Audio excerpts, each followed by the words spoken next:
split second, your life turns from a dream into a nightmare. What do? Where do you start? How do you rebuild when disaster strikes? Joe Wilson had everything mapped out until a traumatic brain injury transformed his world. In this episode, his powerful journey compels us to rethink possibility, resilience, and the ways we rise after life takes a sudden turn. Can you be prepared for the unimaginable? Hey everybody, welcome back to another episode of Mind Matters, Navigating Head Injuries and Concussions. I'm your host, Kiley Como. I'm the legal nurse consultant here at Shane Smith Law, and today we're joined by Joe Wilson. Joe, it's great to have you on the show today. Yeah, likewise. It's really good to be here. Thank you. Great. Well, let's get down into it. So this will be a two-part series, audience, so please remember to get us on part two. So let's dig into, Joe, let's get into your background. Tell us a little bit about yourself, kind of who you are, where you're from, and what your life looked like before your brain injury. So for those of you who are wondering, yes, I am British. I grew up in a place called Guildford, just south of London. Everything was great. I was a happy, bubbly child. As you can probably tell, I was diagnosed with ADHD when I was very young, and then at the age of 15, I ended up having a brain injury. It was a road traffic accident. I just finished my last exam of that year. At school at the time, we took exams for our GCSEs, so equivalent of high school. We took those over 2 years when I was doing them. I just finished the last exam of that year, and I loved cycling at the time. Still do love cycling, but it wasn't unusual for me to do this. I went out after school on a bike ride. So I cycled home from school and then thought, why not? It's a lovely summer's evening. It was Midsummer's Day, so the 21st of June. I went out for a lovely bike ride. For some reason, which I don't know, I didn't wear my helmet. I was riding a push bike down a little country lane. I lived in a very rural country area. And I came out of a path onto the road and obviously didn't look. Like I said, wasn't wearing my helmet. I had headphones in. I was listening to music. And I hit a car. My dad says that actually he probably knows exactly what album I was listening to on my iPod when I hit the car. I'd recently found a love of metal music and was listening to the album Nightmare by Avenged Sevenfold, for those who are interested. Yes. I hit a car. The car was doing the speed limit, so 30 miles an hour. I came out without looking. I hit the A-post, then the windscreen, then the bonnet, then the floor. I went straight into a coma. Thank God, the driver stopped. There was a police report and everything, but a couple of cars back was a doctor, a GP, so general practitioner. I'm not sure how medical stuff works in America, but they are sort of normally the first point of call. And so, well, for most people, not for this kind of thing, they said, right, let's phone the air ambulance, the Surrey Air Ambulance, who at the time were based in a place called Dunsfold, which was where Top Gear used to be filmed, the BBC programme Top Gear. They didn't fly to me though, they drove to me. They gave me emergency anaesthetic at the roadside, which was potentially life-saving. And then they drove me to a hospital, a major trauma hospital called St George's in southwest London in 20 minutes. That was a journey that normally took me and my parents at least an hour. If we were going for an outpatient appointment. So yeah, I was rushed to hospital in the back of this ambulance. My mum had heard some loads of police sirens going past the house, loads of police sirens, loads of ambulances going past. Her sixth sense must have known something was wrong. I hadn't been out for an unusual amount of time, only about an hour, but she said that she thought something was wrong. Drove round the village I lived, trying to find me, eventually found a police car and an ambulance and had to describe what I looked like, what clothes I was in. And they were like, yeah, it's your son. They took her in the back of a police car behind the ambulance. It was so very scary for my whole family. My dad had been working in London that day. Ended up, so he had to come to St George's as well. So I was admitted to the intensive trauma unit (ITU). I was put in an induced coma, although I was already in a coma. They found out I had a bleed in what they call your basal ganglia, which is the middle part of the brain, which is primarily there to soak up blood if you've had an accident. Like I said, the air ambulance said said to my parents that I might not make the night. I was then in a coma for 3 weeks, 2 days in the intensive trauma unit, and the rest of the time in a children's brain injury ward, where they cared for me, looked after me. It was devastating to my family, especially my brother. I was 15 at the time. My brother was only 13. His whole life was turned around quite quickly. But I'm so grateful for the support we all had during that time. My mum is a physio, so she kind of understands the medical industry. My aunt, so my mum's sister, is an occupational therapist. So she works a lot with this they both work a lot with this kind of thing. But nothing had prepared my family for what happened. And yeah, it was a difficult time. Thank God I came round 3 weeks later. I was in a thing called post-traumatic amnesia, which isn't comas aren't how you see in films and on TV. You don't just suddenly wake up. Well, I didn't anyway. I was semi-conscious for a period of time. I wasn't able to talk. I had a teddy bear that I would shake his head yes or no to answer questions. But I wasn't remembering anything. My parents, 3 weeks in, said, look, we want to take him out to a music festival, something that was run by the village I lived in, the scout group in the village. It was a very small thing, very close-knit thing. They took me out of hospital against the advice of all my doctors and medical staff. But amazingly, that was where I had my first memory after my accident, was being pushed around a field behind my scout hut where there were some bands performing by my friends at the time. I also said my first word first word since the accident, I should clarify. My friend who was wheeling me around said, look, Joe, do you want an ice cream? If you want an ice cream, you're going to have to say it, otherwise I will punch you. She was a tough love kind of friend. Amen. So she threatened to punch me, and I managed to sort of in a very slurred sense, say Calippo. And that was my first word. I was then in hospital for another 2 weeks. There was plans that I was going to go to a rehabilitation centre before I'd gone to this festival. But once I'd had that first memory and that first word, things kind of snowballed from there. I was then making very quick recovery. I came out of hospital after 5 weeks, so 2 weeks after my first memory. And funnily enough, it was on the same day school broke up for summer.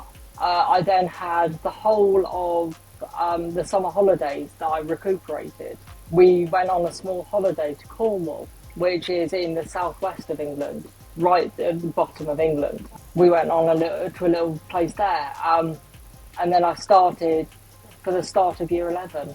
I'm amazed still that I managed to carry on. I just suffered a major trauma, but in that next year I managed to get 10 GCSEs, so I passed every course and exam I took. Wow.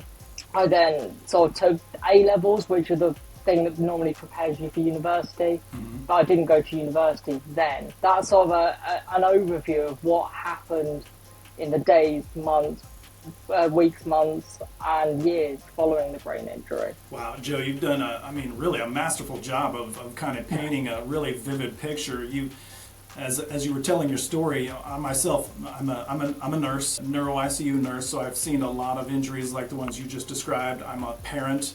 I was a teenage boy at one time, so I put myself in those scenarios as you told your story, and was just, you had my heart racing there, especially as a parent. I really like how you pulled your family into your story and how it impacted them, because it certainly is, and we know we're going to get into that a little more on this episode and the next, about how the support system is so important to someone who's injured, especially with a traumatic brain injury. How did your family, those that loved you, really start to come to grips and understand, the extent of your injury, not just your brain injury, but the physical injuries? I mean, it's all interconnected, right? How did they really come to understand that? Yeah. What was their part in that? So, like I said, my mum and my aunt are medical. They've been in the medical field for some time. And I didn't really have much of an idea of it until recently, about how much trauma they've gone through. I was suggesting that I nearly went to university when I was 18. I then went to university at 25 to study photography at an arts university, and my final year I wanted to do something special, especially about my brain injury, and I actually made this book, You Don't Remember Those Things, which is a quote from my dad when I interviewed him. So for those who are interested in my accident, I came out of this side turning here and hit a car about here. This is a photo I took about a year ago. I revisited the site of my accident. I interviewed my family. I probably won't be able to see it. I love that. I interviewed my family about the effect my brain injury had on them. Because so many people said, "Oh, Joe, it must have been terrible for you. You must have found it really tough." Yes, I did. But in all honesty, I didn't have much of an idea of what was going on. I was unconscious for a lot of the traumatic events my family experienced, like finding me at the roadside, having to deal with me in hospital, having to teach me to learn to walk and talk again. I don't remember much of that, and that's why I made this book, to piece together those memories of my brain injury. For those who are interested, I am a photographer. I do have a website, and the book is available as a PDF on my website, and I'm sure that Kiley can put a link into the chat if needs be, or into the video description. But yeah, my family, it was really difficult. My dad stated in the book that he was working in London in the financial district. He'd had about 10 missed calls from my mum while celebrating a recent promotion at work. He then jumped on the tube and was in so much of a state of panic, he got off the tube and started running because he thought the tube was going too slowly. And then he said it only took him running till the next tube station that was stupid. That there was no way he was going to beat a tube. But the support network I had was amazing. My family came from far and wide. My granddad, when he was alive, used to live northeast Scotland near Aberdeen, where all the whiskey distilleries are. The photo above me is one that I took near my granddad's. We were very close. He drove 12 hours all the way from the top of Scotland to come and see me multiple times. I've got family that are based in Manchester. They came and drove to see me. My family were amazing. All my friends were amazing. My friends who were still at school did videos for me, made signed. I have a huge amount of cards still from that time where they all wished me to get well. My dad actually has the YouTube video from my friends on his personal YouTube still, so you can, I think somewhere you can still access that video with all my friends saying get well soon. My support networks were amazing. But to go back to your initial question about how my family coped, I didn't know until a couple of years ago how difficult it was. Like I said, my brother was 13 at the time I had my accident. That whole first night when my mum and dad were at hospital, he had to stay with my next door neighbours. Wimbledon was on at the time, the tennis championships, and all he remembers is watching an insane amount of Wimbledon on centre court. Yeah. That's all he remembers. It was a terrible, terrible time for my family, though. They went through hell for me. They really, really struggled, but they all supported me. And it was just, yeah. I don't think I've ever appreciated just how much my family went through during that time. For years after, my mum, when she was driving, she would tense up and get really agitated every time an ambulance or a police car went past, because she's got PTSD Triggers. from it. When I took this photo, it was only the third time I've been back to that site, and it's not a long way from my home. It's only about a 20-minute walk. So the trauma still sticks with my family. Absolutely. You bring up so many good points. I think one thing and you mentioned something early on too about, how, waking up in the coma. It's not like it is you see played out on television where you wake up and you're bright-eyed and everything just comes back. And then, the way your family, had to wade through this devastation. I think there's so much misunderstanding about brain injury. And so, audience, I'd really like to get your comments below. Is there anyone in our audience who might be living with a TBI or love somebody who is living with a TBI? And I would love to hear what you think the most misunderstood aspects of living with brain injury are. Very important. Please comment below on that. Joe, you've talked a lot about it sounds like completely amazing family. I'd like for you to talk to us about your initial experiences and the support you felt from, or did you feel from the medical system, doctors, nurses. I know your family is involved with medical care, but those that had hands-on care for you, how did you feel about their job? They did amazingly, to be fair. Our healthcare system in the UK is quite different to America.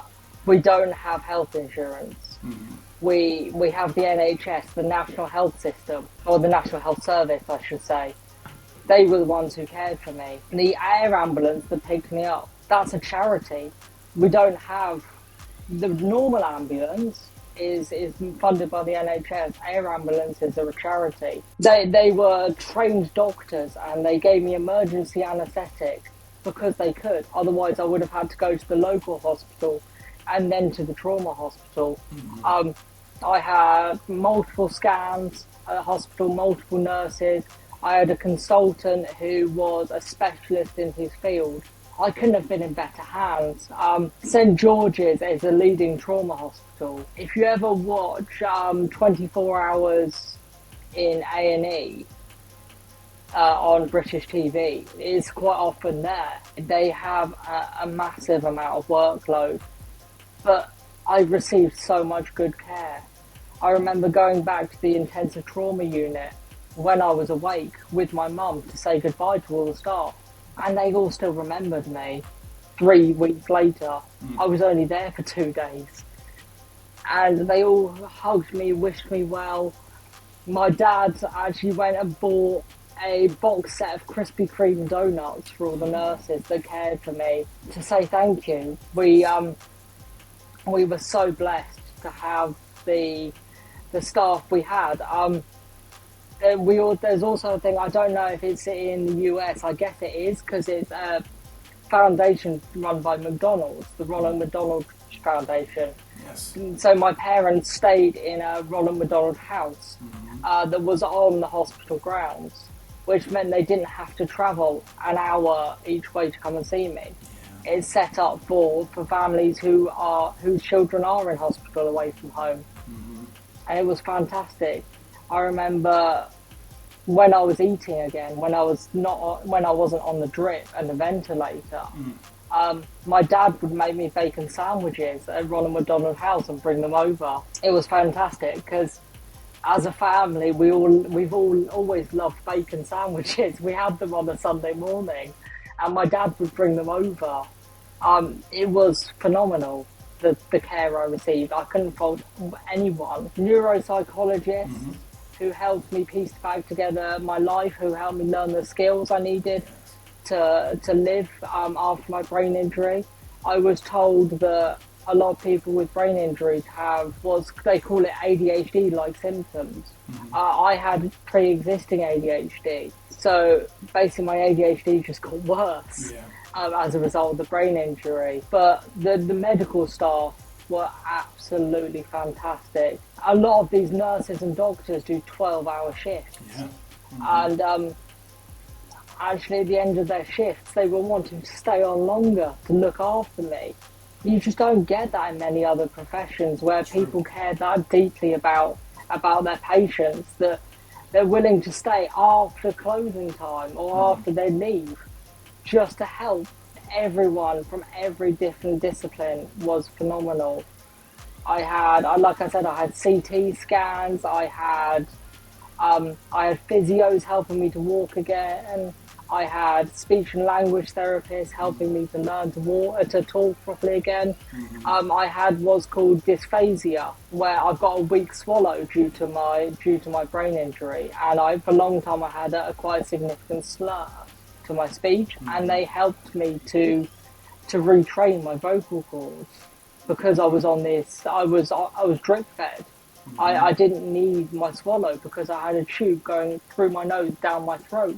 Yeah, they were absolutely amazing. That's incredible. You, again, just took me back to memories of my own work I've done at the bedside. I'm obviously no longer at the bedside, but I really love how you highlighted how you formed that relationship with the medical team, the nurses. Being a nurse, that really resonated with me, and I can vouch that donuts are always a good idea when you're talking about wanting to make a nurse happy. Doctors too, I'm sure, but really appreciate you highlighting just the real relationships that are formed in those crisis situations if you allow them. So again, great job on describing that. I know we're getting toward the end of our time. I would like to have the audience, Joe mentioned something in there about the Ronald McDonald House. There are a lot of organizations out there that people just don't know about that help families, patients that are in these dire situations. Has anybody in our audience ever had to advocate for yourself or a loved one, within the medical system? What advice might you share? Or are there organizations that you found very helpful? I would encourage you to leave those in our comments below because, again, that helps our entire community potentially find the care that they need, as Joe has highlighted here. Joe, amazing job. I think you're starting to get into where we're going to go into our next episode. So, audience, please remember, come back to join us for part 2 of our episode. So thanks for listening to today's episode of Mind Matters. Again, thank you so much, Joe Wilson, for sharing your story so honestly and giving us that insight into life before and right after that traumatic brain injury. Audience, if Joe's story has resonated with you or helped you see brain injury through a new lens, please consider subscribing to our show. Share our show. Give us a like. Leave a comment. Your feedback really helps more people to discover these vital stories. If you have any questions or want to leave your own experiences below, reach out to us on social media. We always love hearing from our listeners, and your voice could really help guide future conversations. Don't miss our next episode. We're going to sit back down with Joe and pick up our conversation about this amazing journey. And until then, remember, if you're in pain, call Shane at 980-999-9999. Take care. In pain, so I call Shane. 980-999-9999. In pain, call Shane.